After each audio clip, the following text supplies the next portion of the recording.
Keeping up with one household is a challenge, but no one ever warns you that you'd be managing two.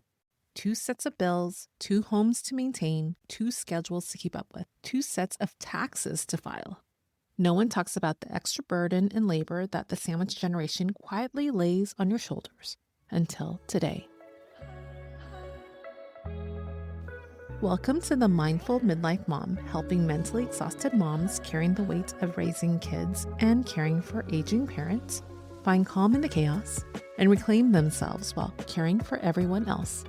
I'm your host, Valerie Mecki. I'm a mom of two living with my mom part-time as we take care of my aging father. I'm also a mindfulness enthusiast, navigating the crazy life changes of midlife. Today's episode is about the part of caregiving that doesn't get talked about enough. We talk about the emotional weight, the grief of watching your parent fade, but what about the invisible labor, the operational weight, the logistics, the tasks that get piled up on your plate without anyone asking if there's room?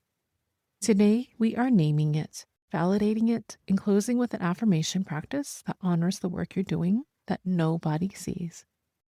So let's dive in. The invisible labor that no one talks about. Let me tell you about two moments that crystallized this for me. First, it's the driving. My dad was the driver in my parents' relationship. For as long as I can remember, he handled all the driving to the appointments, errands, family trips, everything. My mom drives, but only short distances, only familiar routes. And anything outside of that, a new doctor's office across town, an appointment that is in an unfamiliar area, anything that requires navigating somewhere new, that doesn't happen without one of us now. Myself, my brother, or sister. And I'll be honest with you, it's not just the driving, it's the coordinating. Who can take her this week? Who has a schedule for what? Who's going to make sure she actually gets there and gets home safely? It's a logistic operation that runs quietly in the background of our lives.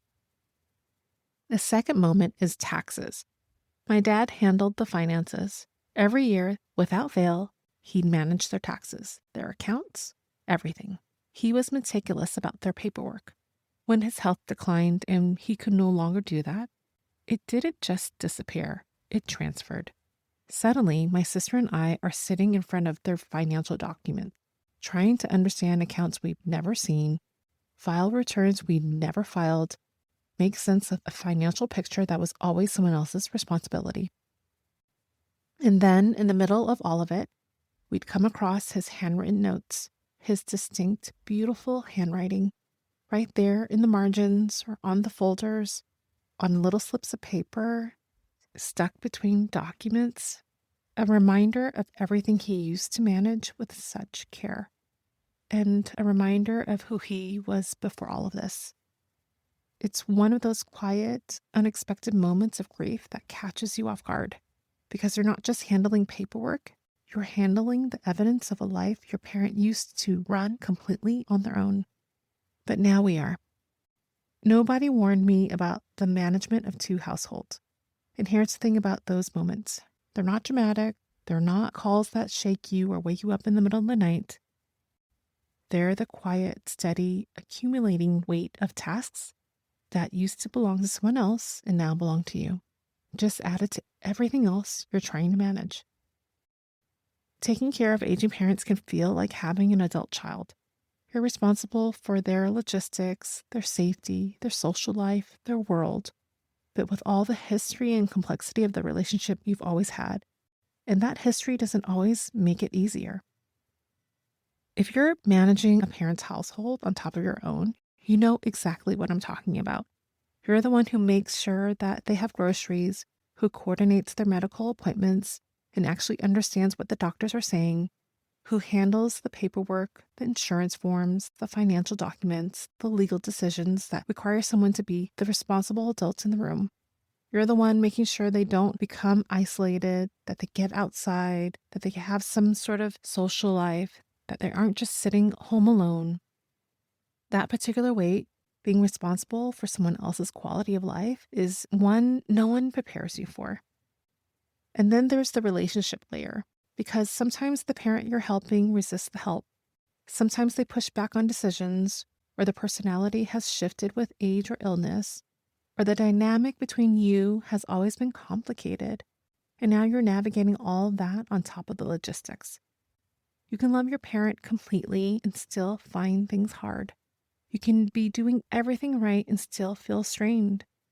Those two things can be true at the same time. The invisible labor is real. The exhaustion is real.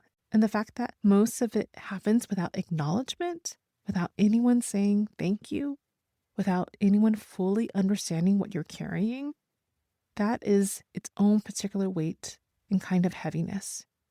So today I want to be the one who says, I see you, I see the work, and it matters.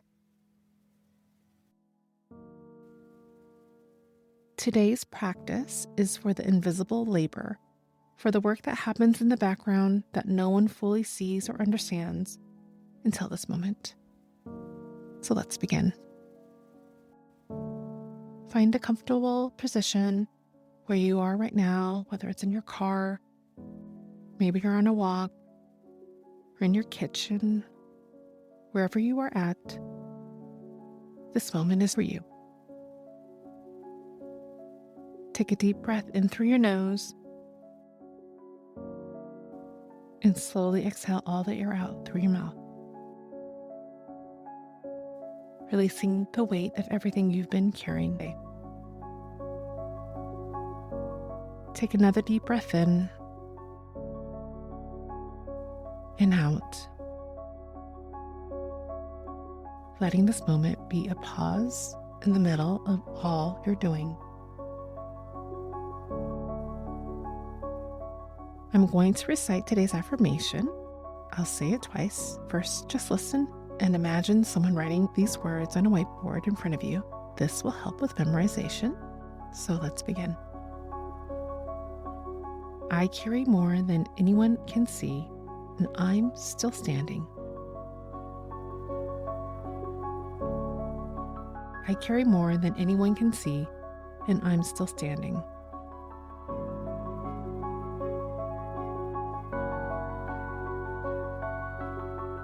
I'll say it 2 more times. First, just listen, and the second time, say it out loud with me. I carry more than anyone can see, and I'm still standing.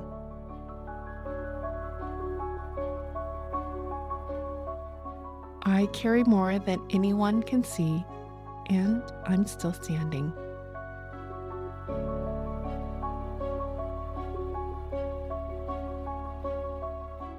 I want you to hold that image of yourself in your mind, doing this invisible work. The driving, the scheduling, the paperwork. You're showing up for everyone else, even when it's hard, even when no one is watching you, even when no one says thank you. Let this moment be a peaceful moment for yourself. I'll repeat the affirmation 1 more time. Take a deep breath in and out. This is your moment to acknowledge everything that you are carrying for the people you love. I carry more than anyone can see, and I'm still standing.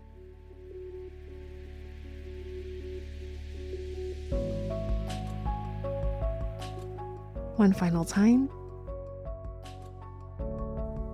I carry more than anyone can see, and I'm still standing.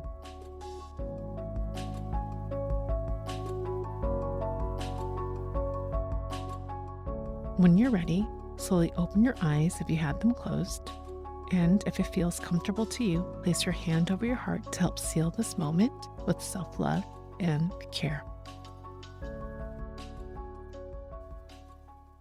Beautiful work. I hope this practice is a reminder that you are not a logistics coordinator. You are not just the one who handles the paperwork and drives the routes, and coordinates the appointments. You are a daughter doing something extraordinary for someone she loves, even when it's complicated, even when it's exhausting, even when the relationships make it harder than it should be. The invisible labor you're doing right now, the managing of the finances, the phone calls, the decision nobody wants to make, this is love in action, and it matters even when no one says so. You're still standing, and that is not a small thing. And if you want ongoing support as you navigate through this season of life, I'd love for you to join our Oh Hello Midlife newsletter community on Substack. The link is in the show notes. And when you sign up, you'll receive a 10-minute calm kit for Sandwich Generation moms, 3 audio practices for morning, midday, and bedtime made specifically for your life. Thank you for spending this time and space with me. And more importantly, thank yourself for showing up, even in the middle of showing up for everyone else. Because every moment you dedicate to being mindful is a step towards a more fulfilled and vibrant life. Keep embracing your midlife journey with an open heart.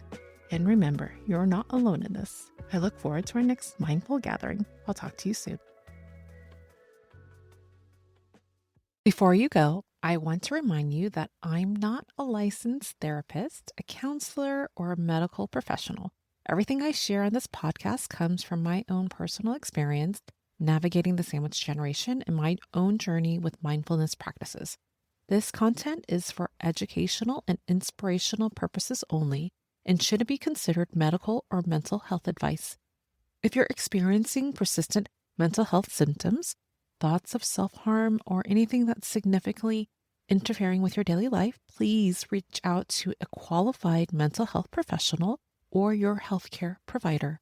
They can give you the proper support and guidance you deserve. I'm simply a friend sharing what's worked for me as I navigate the crazy life changes of midlife, hoping it might help you too. Trust your instincts and always prioritize getting professional help whenever you need it.